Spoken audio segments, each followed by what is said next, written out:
Assalamualaikum warahmatullahi wabarakatuh. Alhamdulillah, amma ba'd. Pemirsa yang budiman, sholat adalah ibadah yang paling penting dibandingkan ibadah lainnya.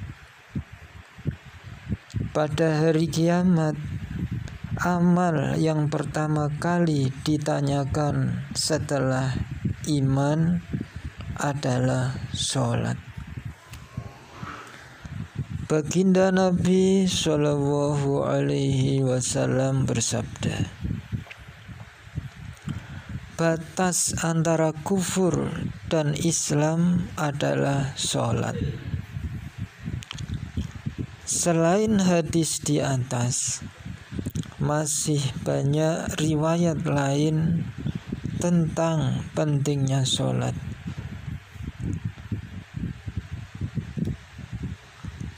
Allah Subhanahu wa ta'ala berfirman, barang siapa memusuhi para kekasihku, maka aku, kata Allah, menyatakan perang kepadanya. Dan tidak ada sesuatu apapun yang lebih mendekatkan seorang hamba kepadaku melebihi mengerjakan apa yang telah aku wajibkan kepadanya. Dan tidak henti-hentinya seorang hamba mendekat kepadaku dengan ibadah-ibadah sunnah, sehingga akhirnya aku menjadikannya sebagai kekasihku. Kemudian aku akan menjadi telinganya yang dengannya ia mendengar, menjadi matanya yang dengannya ia melihat, menjadi tangannya yang dengannya ia memegang, menjadi kakinya yang dengannya ia berjalan. Jika ia berdoa meminta sesuatu, aku akan mengabulkannya. Jika ia meminta perlindungan, maka aku akan melindunginya. Maksud menjadi mata dan telinga adalah bahwa seluruh penglihatan, pendengaran, dan kaki bergerak sesuai dengan ridha Allah Subhanahu wa ta'ala. Tidak sedikit pun bertentangan dengan perintah Allah. Sungguh beruntung orang-orang yang telah melakukan kewajiban-kewajiban, mendapat taufik memperbanyak ibadah-ibadah sunnah.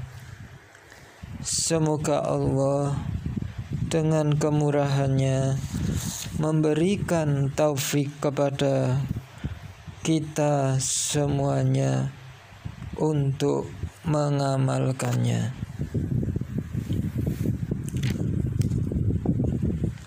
Seseorang bertanya kepada Sayyidatina Aisyah radhiyallahu anha, beritahukanlah kepadaku sesuatu yang luar biasa yang pernah engkau lihat dari baginda Rasulullah sallallahu alaihi wasallam.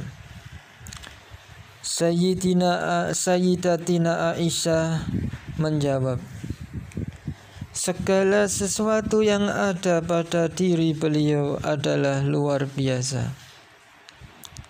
Pernah suatu malam beliau datang dan berbaring bersamaku, lalu beliau berkata, sekarang biarkanlah aku beribadah kepada Allah.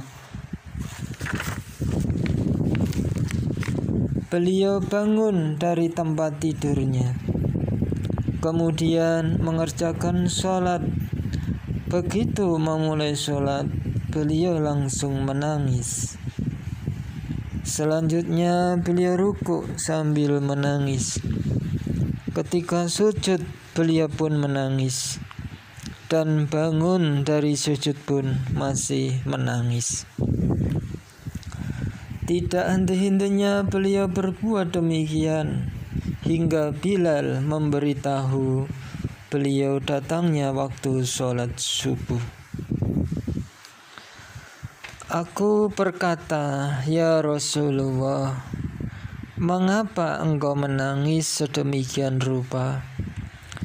Bukankah engkau orang yang maksum dan Allah Subhanahu wa ta'ala telah berjanji akan mengampuni dosa-dosamu, baik yang akan datang maupun yang telah lalu?" Baginda Nabi Shallallahu Alaihi Wasallam menjawab, "Tidakkah sepatutnya aku menjadi hambanya yang bersyukur?"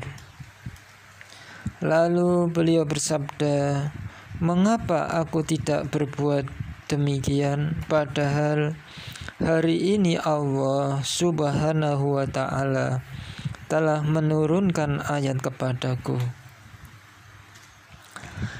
Inna fi khalqis samawati wal ardi wa ikhtilafil laili wan nahari la ayatil li ulil albab alladzina yadhkuruna Allaha qiyaman wa qu'udan wa 'ala junubihim wa yatafakkaruna fi khalqis samawati wal ard Rabbana ma khalaqta hadza batila subhanaka faqina azabannar."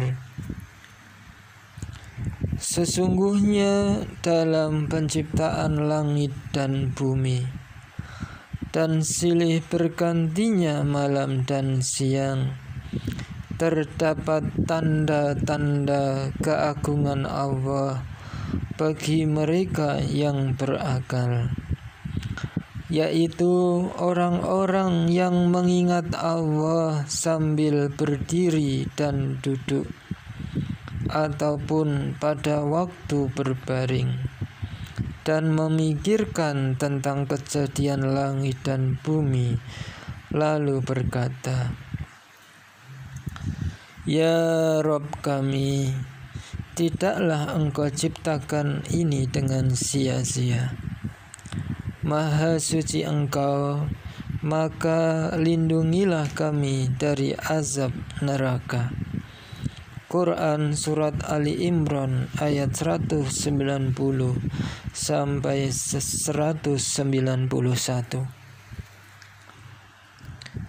Masih banyak riwayat lain yang menyebutkan tentang panjangnya sholat malam baginda Nabi Shallallahu Alaihi Wasallam.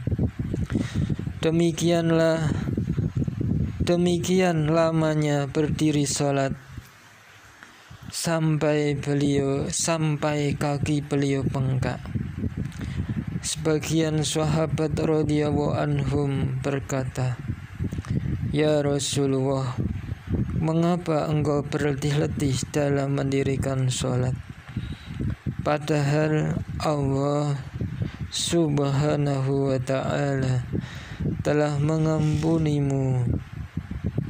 Baginda Nabi Shallallahu Alaihi Wasallam menjawab, "Tidakkah sepatutnya aku menjadi hamba Allah yang bersyukur?" Demikianlah pemirsa yang budiman terkait dengan kegairahan dan kecintaan terhadap sholat yang khusyuk dan khudu, terkait dengan orang-orang yang gemar melaksanakan ibadah-ibadah sunnah, dan bagaimana Rasulullah Shallallahu Alaihi Wasallam begitu sangat bersyukurnya sehingga memperpanjang sholat malamnya hingga kakinya bengkak.